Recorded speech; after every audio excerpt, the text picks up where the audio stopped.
नमस्कार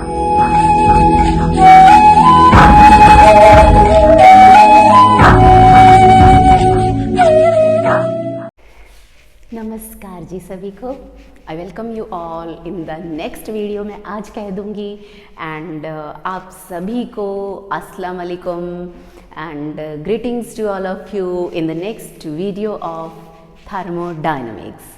थर्मोडायनामिक्स की जो पिछली वीडियो थी उसके अंदर हम लोगों ने बड़ी जनरल सी बातें करी कि थर्मोडायनामिक्स की रियल लाइफ में सिग्निफिकेंस क्या है, कहाँ पर यूटिलाइज होती है और थर्मोडायनामिक सिस्टम्स क्या रहते हैं। वहाँ से मैं अपनी कहानी को दोबारा से एक पॉज के बाद जो है फिर से कंटिन्यू करूँगी। हम लोगों ने ऑलरेडी पढ़ा है पिछली वीडियो के अंदर कि जब भी हमें किसी भी सिस्टम को ऑब्जर्व करना है, जिस भी चीज़ को हमने ऑब्जर्व करना है, हम उसको यूनिवर्स से सेग्रीगेट कर लेते हैं। तो वो जो सेग्रीगेटेड पार्ट ऑफ यूनिवर्स है उसको हम क्या बोल देते हैं, thermodynamic system. So basically thermodynamic system is a collection of large number of particles confined within the boundaries of a closed system, closed surface कहना चाहिए, not system।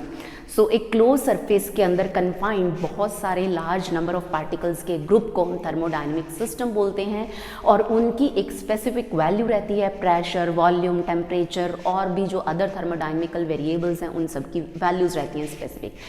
थर्मोडायनामिक वेरिएबल्स क्या होते हैं इनकी बात हम आगे करेंगे। सो आप लोग, जैसे मैं हमेशा कहती हूँ कि मैं बोलती जाऊँगी, आप लिखते जाइए। स्पीड को आप अपनी लिखने की स्पीड के हिसाब से वीडियो की स्पीड को आप लोग सिंक्रोनाइज कर सकते हैं accordingly. So you have to write in the definition of thermodynamic system that a collection of large number of molecules or particles confined within the boundaries of a closed surface so that it has particular values of pressure, volume, temperature, internal energy, entropy, etc. thermodynamical variables। अब ब्ला ब्ला ये सब क्या है, धीरे धीरे हम करते जाएंगे। So to investigate a physical phenomena we generally separate the particles of matter from rest of the universe and the separated part is called system and whole of rest of the universe is called surroundings। ये सारी बातें वैसे हमने अपनी पिछली video के अंदर discuss कर ली हैं। So on the basis of interaction between system and surroundings, classification of thermodynamic system can be done in 3 ways: open system, close system and isolated या फिर इंसुलेटेड सिस्टम। ये डिटेल भी हमने अपनी पिछली वीडियो के अंदर कर ली है। जिन स्टूडेंट्स ने उसको नहीं देखा या जिन व्यूअर्स ने उसको नहीं देखा, लिंक आपको डिस्क्रिप्शन में मिल जाएगा, आप लोग वहाँ जाकर देख सकते हैं। सो आज हम बात करेंगे, अपनी जो कहानी की शुरुआत करेंगे स्टेट ऑफ सिस्टम से, क्योंकि थर्मोडायनामिक्स के अंदर ये टर्म बार बार आपके सामने आएगी। सो इससे पहले कि हम इस गुफा के अंदर घुसें तो गुफा के मोड़ कहाँ हैं, हर पहरे पर जो अंधेरे को मैं कहूँ कि दूर भगाने के लिए जो चिमनियाँ हैं, जो लाइट्स हैं, जो LEDs हैं, जो बल्ब्स हैं, वो हमें लेने पड़ेंगे और वो हैं ये कुछ पैरामीटर्स जो हम यूज़ करेंगे। So state of system. State of system refers to the composition of system when its macroscopic properties have definite values। Macroscopic properties like pressure, volume, temperature। होता क्या है कि नॉर्मली आपको स्टेट बोलें तो आपके दिमाग में आता है कि whether it is in solid state, whether it is in fluid state और इट इज़ अ कंडेंसेट। वो भी है, लेकिन उस स्टेट के अंदर उसकी उस सिस्टम की जो थर्मोडायनामिकल वेरिएबल्स हैं उनकी कुछ फिक्स्ड वैल्यूज़ रहती हैं कि उस पर्टिकुलर मान लीजिए ये मेरे पास मार्कर है, इस टाइम पे, इस घड़ी, इस मोमेंट पे इसके पार्टिकल्स के का pressure, volume, temperature, internal energy, entropy सारी एक पर्टिकुलर वैल्यूज़ हैं। सो मैं कहूँगी कि ये सिस्टम की एक स्टेट है। थोड़ी देर बाद हो सकता है उन वैल्यूज़ में कुछ बदलाव आ जाए तो मैं कहूँगी कि सिस्टम एक नई स्टेट में पहुँच गया है। सो है तो ये सॉलिड ही ना, but the parameters which we are using in thermodynamics have change their values. So हम कहेंगे कि स्टेट भी चेंज हो गई है। सो थर्मोडायनामिक्स के अंदर जो नॉर्मल आपने कंडेंस्ड मैटर फिजिक्स में स्टेट पढ़ी है उससे थोड़ा सा डिफरेंट रहता है कि solid, liquid, gas, what ever it is वो तो रहेगा ही रहेगा, लेकिन उस पर्टिकुलर फेज के अंदर भी जो थर्मोडायनामिकल वेरिएबल्स हैं उनकी कुछ फिक्स्ड वैल्यूज़ रहती हैं। सो उस मोमेंट पे वो वैल्यूज़ हैं तो एक फिक्स वैल्यूज़ के साथ उस कलेक्शन ऑफ पार्टिकल्स की जो भी हम लोग कहेंगे कि उस टाइम कन्फिग्रेशन रहेगा, जो कुछ भी होगा हम उसको क्या बोलेंगे, state of the system. So state of system refers to composition of system when its macroscopic properties have definite values. ये आपको इसकी definition लिख देनी होगी and after that you will write thermodynamic variables. इनकी बात करनी बहुत ज़रूरी हो जाती है जब हम thermodynamics पढ़ रहे हैं. सो थर्मोडायनेमिक वेरिएबल्स, अभी जैसे मैंने बोला कि हम गुफा में घुसेंगे, हमें टॉर्च चाहिए, एलईडी चाहिए, बल्ब चाहिए, लाठी चाहिए, व्हाटएवर जो भी हथियार चाहिए, जो टूल्स चाहिए, वो बेसिकली थर्मोडायनेमिक वेरिएबल्स हैं जब हम थर्मोडायनेमिक्स पढ़ रहे हैं. तो सो थर्मोडायनेमिक वेरिएबल्स आप कहेंगे these are defined as coordinates और variables required to describe the state of the system. और सिस्टम कौन सा? Thermodynamic system. और to study the thermal behaviour of any system few parameters like pressure, volume, temperature, internal energy, number of moles, etc. इन सब को हम क्या बोलेंगे? Thermodynamic variables. आपको क्या लिखना होगा? Thermodynamic variables are defined as coordinates और variables required to study the state of any thermodynamic system और to study the behaviour of any thermodynamic system. और उनके अंदर एग्जाम्पल्स में हम लोग बात कर सकते हैं कि प्रेशर है, वॉल्यूम है, टेम्परेचर है, इंटरनल एनर्जी है. सो ये ऐसी जो टर्म्स हैं दीज आर थर्मोडायनेमिक वेरिएबल्स. सो आज की वीडियो के अंदर जो हमारा फोकस रहेगा वो इसी पार्ट पर रहेगा. यही थर्मोडायनेमिक वेरिएबल्स जो हैं हम लोगों को यही डिस्कस करने हैं और डिटेल में डिस्कस करने हैं कि प्रेशर क्या बला है, वॉल्यूम क्या बला है, टेम्परेचर क्या बला है. सो ये सब हम बात करेंगे. उससे पहले इसकी इंट्रोडक्शन की बात ज़रूर करेंगे थर्मोडायनेमिकल वेरिएबल्स की कि जो the macroscopic properties of the system are determined by position and momenta of the individual molecules of the system. कि किसी भी सिस्टम के इंडिविजुअल मॉलिक्यूल की आपको प्रॉपर्टीज़ की स्टडी करनी है तो आपको उसका पोजीशन, आपको उसका मोमेंटम ये ज़रूर पता होना चाहिए. हम लोगों ने स्टैटिस्टिकल फिजिक्स की जो वीडियोज़ थी उनमें बड़ी डिटेल में बात करी है कि फेज स्पेस होता है. फेज स्पेस के अंदर 6 कोऑर्डिनेट्स पोजीशन के रहते हैं और 6 कोऑर्डिनेट्स मोमेंटम के रहते हैं. सो हमें पोजीशन और मोमेंटम दोनों की रिक्वायरमेंट रहती है. So therefore the distribution of points which represent the molecule of system in phase space determine the values of all the thermodynamical variables. कि अगर पोजीशन और मोमेंटम आपको पता चल जाता है तो आप सिस्टम की स्टेट पता कर सकते हैं. आप बाकी सारे के जो वेरिएबल्स हैं, प्रेशर, वॉल्यूम, टेम्परेचर, इंटरडिपेंडेंट होने की वजह से आप उन सबको फाइंड आउट कर सकते हैं. So therefore this type of distribution of points in phase space is called macro state of the system. हम लोगों ने स्टैटिस्टिकल फिजिक्स की वीडियोज़ में भी मैक्रो स्टेट को बहुत डिटेल में डिस्कस किया है कि वो डिस्ट्रीब्यूशन होती है. तो यहाँ भी हम वही बात कर रहे हैं कि डिस्ट्रीब्यूशन है पार्टिकल्स की, पॉइंट्स की, जहाँ पर प्रेशर की अलग वैल्यू होगी, वॉल्यूम की, टेम्परेचर की, इनकी सब फिक्स्ड वैल्यूज रहेंगी and those values have been determined from the values of position and momentum. So हम लोग ये कह सकते हैं कि और जो हम लोग कहेंगे कि इक्विलिब्रियम वाली मैक्रो स्टेट रहती है उसको हम क्या बोलते हैं? Most probable state. और जो distribution of points in equilibrium is also called most probable state of the system. ये सारी बातें हमने स्टैटिस्टिकल फिजिक्स में करी हैं, बहुत डिटेल में करी हैं. सो आप लोग स्टैटिस्टिकल फिजिक्स की वीडियोस में जो है ओपन करके लिंक डिस्क्रिप्शन में से ओपन करके आप लोग वहाँ पर जाकर इसको डिटेल में देख सकते हैं. यहाँ हम बात करेंगे the knowledge of most probable state is essential as well as sufficient for us to describe the state of the system. कि अगर हमें किसी सिस्टम की स्टेट को अंडरस्टैंड करना है, उसको समझना है, उसको डिस्क्राइब करना है, उसकी स्टडी करनी है तो हमें मोस्ट प्रोबेबल स्टेट का पता होना चाहिए. क्योंकि मोस्ट प्रोबेबल स्टेट वो स्टेट है जहाँ पर सिस्टम जाने की कोशिश करता है बार बार. इक्विलिब्रियम अटेन करना नेचर के अंदर हर ऑब्जेक्ट की, हर एक सिस्टम की, हर एक एंटिटी की टेंडेंसी रहती है. सो ये बेसिक कॉन्सेप्ट हम थर्मोडायनेमिक्स को स्टडी करते हुए भी माइंड में रखेंगे. So the state variables like pressure, volume, temperature, number of moles, entropy etcetera have their values fixed for such a state. जो मोस्ट प्रोबेबल स्टेट रहेगी या जो इक्विलिब्रियम वाली स्टेट रहेगी उसके अंदर जो स्टेट वेरिएबल्स हैं, स्टेट वेरिएबल्स मतलब the variables required to specify the state of thermodynamic system. और वो वही रहते हैं: internal energy, pressure, volume, temperature, number of moles, entropy etcetera etcetera etcetera. So इनकी एक फिक्स्ड वैल्यू रहती है. सो डिपेंडिंग ऑन की जो ये वेरिएबल्स हैं इनकी वैल्यूज क्वांटिटी ऑफ मैटर पर डिपेंड कर रही है या नहीं कर रही है. सो on the basis of that जो ये thermodynamic variables हैं these can be classified into 2 types. तो वो 2 types क्या रहती हैं? These 2 types are extensive variables, extensive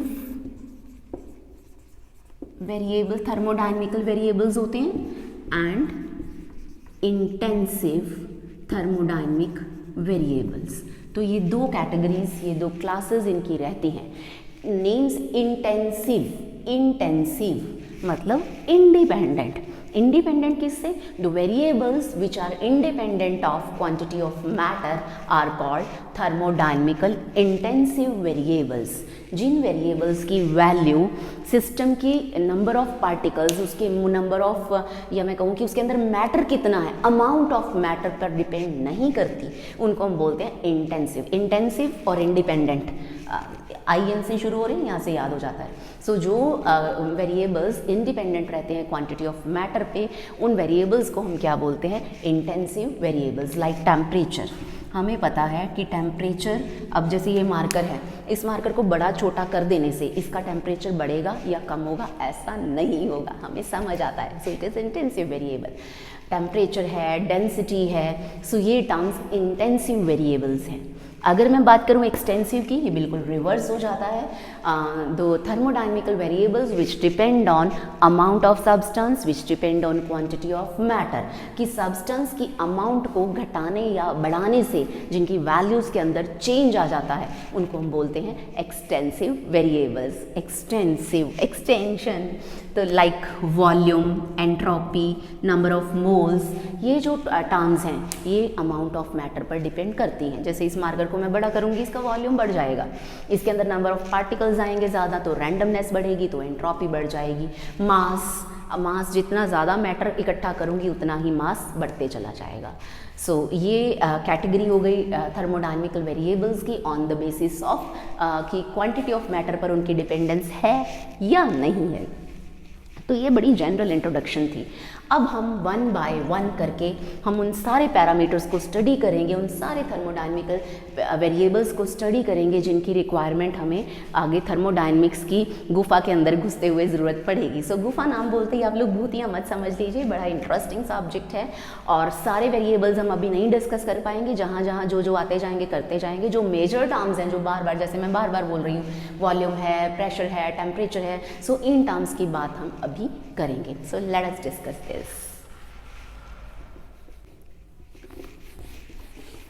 So we are going to discuss thermodynamical variables one by one. बार बार हम volume, pressure, temperature, in terms की बात कर रहे हैं। So first of all I must talk about the term specific volume. Specific, कितना specific है? देखिए, volume आप लोग लोअर क्लासेस से पढ़ते आ रहे हैं। The space occupied by a system is called its volume. SI units are cubic metre, या हम मीटर क्यूब लिख देते हैं। CGS यूनिट्स आप लोगों को पता है, सेंटीमीटर क्यूब लिख लिया जाता है। Sometimes litre is also use to express volume, of course when जो फेज रहता है वो फ्लूइड फेज हो। सो जो लीटर है, 1 लीटर को हम कैसे डिफाइन कर सकते हैं? It is the volume of 1 kilogram of pure और I must say air free water at 4 degree Celsius and a pressure of 760 mm of mercury. So it is equal to 1000.28 centimeter cube, but is often taken equal to 1000 centimeter cube, which is equal to 10 raised to power -3 meter cube. While describing thermodynamical behavior of a thermal system, we generally consider 1 mole of the substance. और ये जो मैंने अभी आपको 1 litre की definition दी है, I am repeating it, क्योंकि क्या हुआ कि एक बार एक इंटरव्यू के अंदर मैं बैठी हुई थी और वहाँ पर जैसे ही पता लगता है कि ये पर्सन, चाहे इंटरव्यू किसी की भी हो, हाँ, और चाहे सिविल सर्विसेज की हो या कोई भी इंटरव्यू हो, अगर इंटरव्यूअर को ये पता लग जाए कि आपका साइंस बैकग्राउंड है तो वो इंस्टिंक्ट छोड़ती नहीं है उसको। सो इंटरव्यू की आपको बात बता रही हूँ कि एक बार इंटरव्यू में क्या हुआ कि हम लोगों को पता चला कि पर्सन जो है फिज़िक्स बैकग्राउंड है। सो अंदर की फ़िज़िक्स जो है वो उबाल आने लगता है उसके अंदर। सो उससे हम लोगों ने पूछा कि आपके यहाँ पर दूध का रेट क्या है? सो पर्सन ने हमें बोला जी 72 किलोग्राम 72 रुपीज़ पर किलोग्राम। हम लोगों ने बोला रिपीट इट। कहता जी 72 किलोग्राम 72 रुपीज़ पर केजी। 3-4 बार उसको रिपीट करने को कहा। सो अब उसको लगा कि बड़ा भाई इंटरव्यू में दूध का रेट पूछ रहे हैं। ही वॉज़ वेरी कंफर्टेबल, है ना। तो उन्होंने कहा कि आपके एरिया में कुछ और होता होगा, हमारे तो यही है। सो डोंट एवर थिंक कि कभी इंटरव्यू में आपकी जजमेंट नहीं हो रही है। क्या गलती करी उस पर्सन ने कि दूध जो होता है, मिल्क जो होता है, it is in liquid state, और लिक्विड को हम लीटर्स में मेजर करते हैं, तो केजी कहाँ से आया। तो हमने उससे पूछा कि भैया ये तो लीटर्स में मेजर होता है। तो कहता जी नहीं, बोलते तो केजी में। हमने कहा of course it is right. तो क्यों किया जाता है? बिकॉज आप 1 लीटर की डेफिनेशन पर ध्यान दीजिए। It is the volume of 1 kilogram of pure water at 4 degree Celsius at a pressure of 760 mm of mercury, and it is equal to 1000 centimeter cube approximately. That is why हम kg use कर लेते हैं। और वैसे भी ये definition water के लिए है, अदर लिक्विड्स के लिए नहीं, बट यूज़ हो जाती है डेली लाइफ में। So this is the reason कि क्यों हम kgs को ऐसे ही अनोनिमसली यूज़ कर लेते हैं, तो उसका भी एक रीज़न है। So volume of 1 mole of substance is called molar volume or specific volume. Specific volume क्या रहता है? 1 मोल ऑफ सब्सटेंस का जो वॉल्यूम होता है या जो स्पेस ऑक्यूपाइड होता है उसको हम क्या बोलते हैं? Specific volume. और इसके यूनिट्स क्या हो जाते हैं? मीटर क्यूब पर मोल। एसआई सिस्टम के अंदर यूनिट्स क्या रहेंगे? मीटर क्यूब पर मोल। सो मुझे लगता है कि वॉल्यूम के लिए इतना सफिशिएंट है डिस्कस होना, and after that we will be discussing about pressure. और वॉल्यूम को हम कैपिटल V सिंबल से डिनोट करेंगे throughout the course of our thermodynamical physics, thermodynamics. So pressure already आप लोगों ने लोअर क्लासेस में भी पढ़ रखा है। Pressure, the term pressure is mostly used with liquids और गैसियस या फ्लूइड स्टेट के अंदर ज़्यादातर इसको यूज़ किया जाता है। When substance is in solid state we use the term stress. Otherwise use कर लेते हैं अनोनिमसली कहीं भी, लेकिन जो प्रेशर की टर्म है ये फ्लूइड स्टेट के लिए रहती है विच कैन फ्लो, और जो लिक्विड्स और गैसेस रहते हैं और जो सॉलिड्स हैं उनके लिए हम टर्म स्ट्रेस यूज़ करते हैं। बट एनीवेज क्योंकि जो थर्मोडायनेमिक्स है यहाँ पर हम ज़्यादा से ज़्यादा डील करेंगे गैसेस स्टेट के साथ, और लिक्विड्स भी कहीं कहीं आएंगे, क्योंकि नंबर ऑफ पार्टिकल्स की स्टडी करनी है, ग्रुप ऑफ मॉलिक्यूल्स की स्टडी करनी है, उसके अंदर चेंजेस की बात करनी है कि प्रेशर इतना चेंज हो रहा है, वॉल्यूम इतना चेंज हो रहा है, टेम्परेचर के साथ ये चेंज वो चेंज। सो जो चेंज आता है वो सबसे ज़्यादा इन 2 स्टेट्स के अंदर आता है। दैट इज़ वाई ज़्यादातर इनकी बात करी जाती है। दैट इज़ वाई हम प्रेशर को ही बात करेंगे। So pressure at a point in a fluid at rest is defined as normal component of force per unit area considered around that point. आप लोगों ने लोअर क्लासेस में पढ़ा होगा कि जो प्रेशर है P, ये किसके इक्वल हो जाता है? Normal component of force. So मैं इसको डेल्टा FN लिख सकती हूँ अपॉन एरिया उस पॉइंट के आसपास, एंड यहाँ पर हम एक लिमिट इम्पोज कर देते हैं कि जो डेल्टा ए है इट इज़ अप्रोचेस टू 0, की बड़ा स्मॉल एरिया कंसीडर किया है। उस स्मॉल एरिया के अंदर अगर मैं बात करूँ कि जो है स्मॉल एरिया के ऊपर जो नॉर्मल कंपोनेंट ऑफ फोर्स है दैट पर यूनिट एरिया, इसको हम क्या बोलते हैं? इसको हम प्रेशर बोलते हैं। सो ये डेफिनेशन रहेगी प्रेशर की। प्रेशर को कैपिटल P सिंबल से हम लोग डिनोट करते हैं, and delta A is the area of that surface, that element around that point, where delta FN is the normal component of force on that particular area.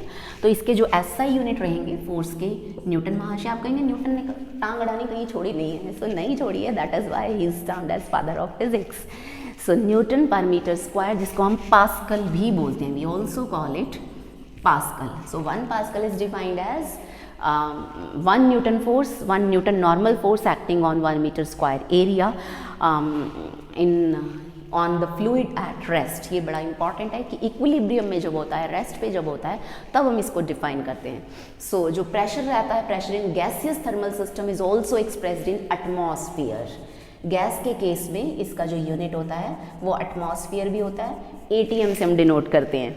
So ATM पैसों वाला ATM नहीं है, ये atmosphere pressure का ATM है, which is equivalent to pressure of mercury column of height 760 mm, and 1 atmosphere जो होता है इसकी वैल्यू रहती है 101325 पास्कल।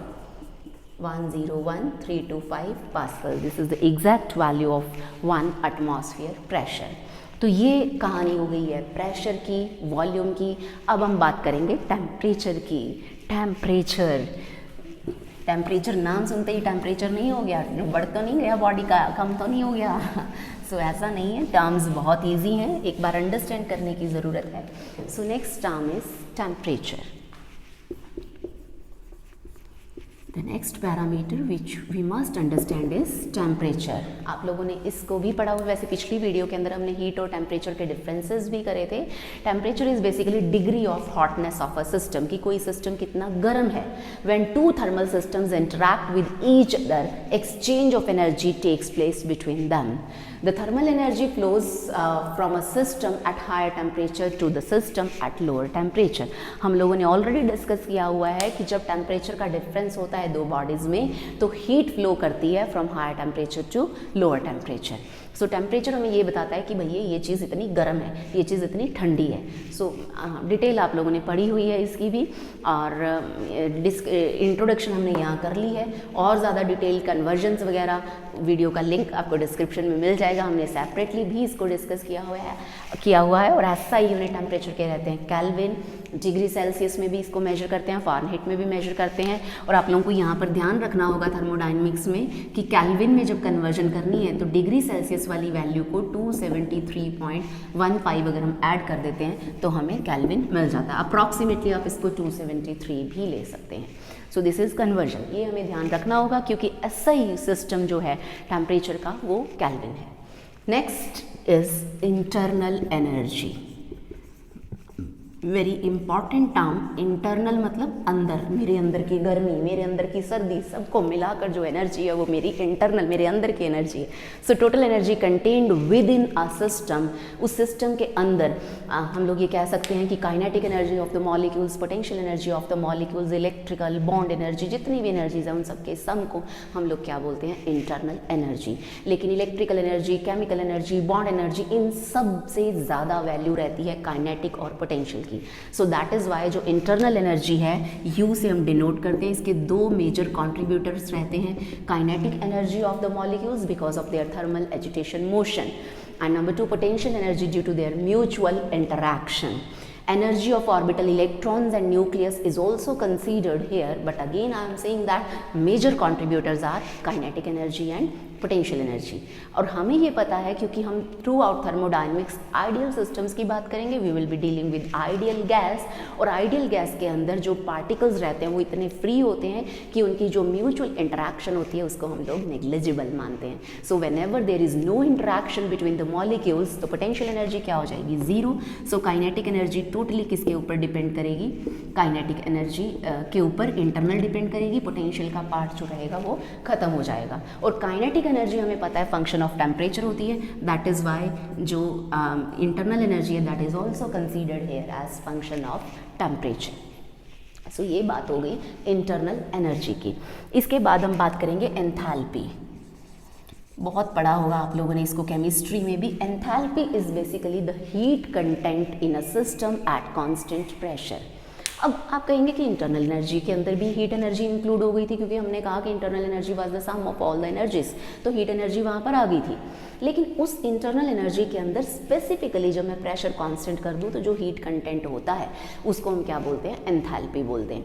और अगर इंटरनल एनर्जी की आप बात करें, आगे जाकर हम पढ़ेंगे लॉ ऑफ थर्मोडायनेमिक्स की, चेंज इन इंटरनल एनर्जी जो रहेगी that will be sum of change in heat and work done if work is done by the system. अगर वर्क सिस्टम के ऊपर किया जाता है, if work is done on the system, तो expression ये रहती है। ये डिटेल्स हम आगे वाली वीडियोस के अंदर करेंगे, आपको समझ आ जाएगा। जो एंथैल्पी है it is heat content of the system. Internal energy तो रहेगी, बट क्योंकि हमने कहा कांस्टेंट प्रेशर पे, तो कांस्टेंट प्रेशर पे जो एडिशनल वर्क या जो कुछ भी होगा वो इसके साथ आ जाएगा। अगर मैं डेल्टा यू की ये वैल्यू यहाँ पुट करूँ तो आपको समझ आएगा delta Q minus delta W plus P delta we, और हमें पता है ये दोनों टर्म्स इक्वल हैं। आगे जाकर हम बात करेंगे वर्क डन की भी डिटेल में नेक्स्ट वीडियोज़ के अंदर। सो यहाँ से हीट और एंथैल्पी की टर्म्स इक्वल आ गई, और बेसिकली ये कब हुआ, जब प्रेशर कांस्टेंट है तभी वर्क डन की वैल्यू पी डेल्टा वी होगी। कांस्टेंट वॉल्यूम करेंगे तो वर्क डन होगा ही नहीं। सो ये होती है enthalpy. And last but not least I will talk about free energy and entropy. Entropy की अगर मैं बात करूं, डिटेल आगे हम लोग करते जाएंगे, यहाँ हम जस्ट इंट्रोडक्शंस कर रहे हैं ताकि जैसे ही ये टर्म के नेम बोले जाएं तो आपको समझ आ जाए कि what we are talking about. Entropy जो रहती है, इट इज़ मैं कहूँ कि degree of randomness of a system. Entropy just chaos को रिप्रेजेंट करती है, क्योंकि जो कैओस होता है, जो रैंडमनेस होती है, वो हमारी नेचुरल स्टेट है। आप लोग एक क्लासरूम में बैठे हैं, टीचर बैठा हुआ है, आप बड़े आराम से सुन रहे हैं, कोई सो रहा है, कोई ऐसे है, कोई गिर रहा है, कोई कुछ है, कोई कुछ है, लेकिन जैसे ही टीचर जाएगा आप एकदम से अपनी नॉर्मल स्टेट में आ जाते हैं। कोई उठ के भाग रहा है, कोई गा रहा है, कोई कुछ कर रहा है, कोई खाना खा रहा है, वो आपकी नॉर्मल स्टेट है, वहाँ उसमें आप ईज़ महसूस करते हैं। तो उसको भी स्टडी करना बड़ा ज़रूरी है, उसको भी कंसीडर करना बड़ा ज़रूरी है, क्योंकि इक्विलिब्रियम अटेन करना हर एक सिस्टम की टेंडेंसी है। तो और वहाँ पर सिस्टम जो है वो ज़्यादातर रैंडम स्टेट में रहता है। So degree of randomness of a system is termed as entropy, and entropy is the parameter which establish a link between statistical physics and thermodynamical physics. और हमें पता है जो इसका फॉर्मूला रहता है वो ds is equal to delta Q by T. ये सब डिटेल हम आगे डिस्कस करेंगे। मैंने फिर कहा यहाँ छोटी छोटी थोड़ी इंट्रोडक्शन है, आपको पहचान पत्र दिए जा रहे हैं कि ये पैरामीटर्स आएंगे। And last, free energy.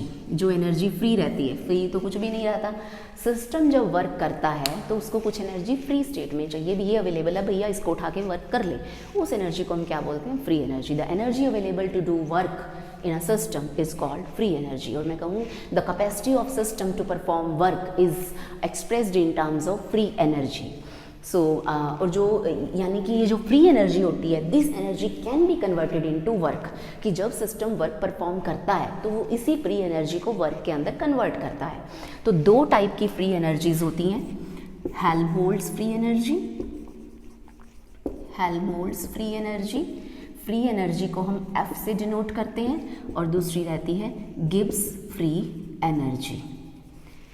Gibbs free energy को G से डिनोट करते हैं, it is F is equal to U minus TS। Internal energy सारी एनर्जी है, उसके अंदर से एनवायरनमेंट के साथ बैलेंस बनाने में जितनी यूटिलाइज हो गई उसको सब्ट्रैक्ट कर दिया, that is T into S, तो वो हो गई Helmholtz free energy. Gibbs free energy होती है G is equal to H minus TS। माइंडेड TS बेसिकली क्या है? The energy we get from system's interactions with environment on heating.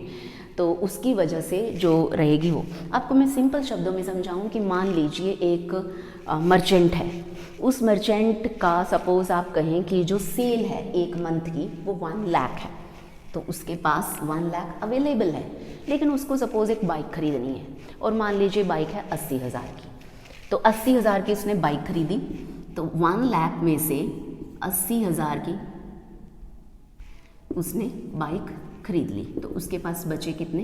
20,000। अब उसको कुछ भी करना है, अम्यूज़मेंट कहीं पर भी कुछ भी, फ्री जो उसके पास अवेलेबल अमाउंट है वो 20,000 है।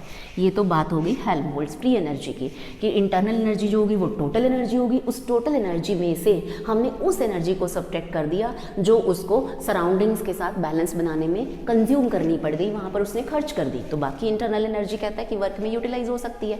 ये कहना था हेल्महोल्ट्ज़ का, लेकिन गिब्स का नज़रिया कुछ और था। उनका ये कहना था कि ये जो इंटरनल एनर्जी है इसके अंदर तो सारी एनर्जीज है। अभी वही मर्चेंट वाली एग्जांपल में मैं जाऊं तो 1 लाख तो उसकी सेल है, but what about the expenditures? तो अगर उसको 80,000 की बाइक खरीदनी है तो उसके पास 1 लाख अवेलेबल नहीं है, उसको अपना प्रॉफिट देखना पड़ेगा। सपोज जो उसका प्रॉफिट है वो 90,000 का प्रॉफिट है, उस 90,000 में से उसने 80,000 बाइक पर खर्च कर दिए, तो बाकी उसके पास 10,000 फ्री बच गए। तो ये जो कहानी है वो इसकी रहती है कि यानी कि ये जो 90,000 है, इसी वजह से गिब्स ने कहा कि जो सारी टोटल इंटरनल एनर्जी है that is not available to do work, लेकिन जो एंथैल्पी है, जो heat content at constant pressure, इसको वर्क में कन्वर्ट किया जा सकता है। सो वर्क के लिए ये अवेलेबल है। हाँ, उसमें से कुछ वर्क ऑलरेडी किया जा चुका है सराउंडिंग्स के साथ बैलेंस बनाने में, हीटिंग वगैरह जब हुई तो उसको आपने सब्ट्रैक्ट कर दिया, तो इसमें से जो बाकी बचेगी that is available to perform work. Work. तो ये बेसिक डिफरेंस रहता है हेल्महोल्ट्ज फ्री एनर्जी और गिब्स फ्री एनर्जी के अंदर। अगर आपको मर्चेंट की भाषा नहीं समझ आती तो आप सैलरीड पर्सन ले लीजिए कि कोई पर्सन है जिसकी सैलरी 1 लाख है, उसको बाइक खरीदनी है तो कहेगा जी 80,000 की मैंने बाइक खरीद ली, सो 20,000 मेरे पास बच गए हैं जिसको मैं कहीं भी यूटिलाइज कर सकता हूँ। लेकिन एक सैलरीड पर्सन को, अब गिब्स का कहना है कि भैया ये आपकी कैलकुलेशन हर जगह वैलिड नहीं होती है। अब सैलरीड पर्सन की सैलरी 1 लाख है, व्हाट अबाउट जो खर्चे होते हैं उसके महीने के बड़े ज़रूरी, बच्चे की ट्यूशन फीस है, राशन खरीदना है, पानी का बिल, बिजली का बिल, इन सब को निकाल कर जो बाकी अमाउंट बची उसमें से मुझे बाइक का खर्चा सब्ट्रैक्ट करना है, तब बाकी बची हुई अमाउंट मेरे पास आएगी। सो ये कहानी थी Gibbs free energy, Helmholtz free energy की। आई होप आप सबको ये कॉन्सेप्ट क्लियर होगा। सो ये बेसिक टर्म्स थी जिनके इंट्रोडक्शन मैंने आपको दी, जो थर्मोडायनेमिक्स में यूज़ होंगी। अपकमिंग वीडियोस के अंदर हम इनका इंडिकेटर डायग्राम्स, वर्क डन की expression, types of thermodynamic equilibriums और टाइप्स ऑफ थर्मोडायनेमिक प्रोसेसेस, इन सब को डिटेल में डिस्कस करेंगे। Thank you so much.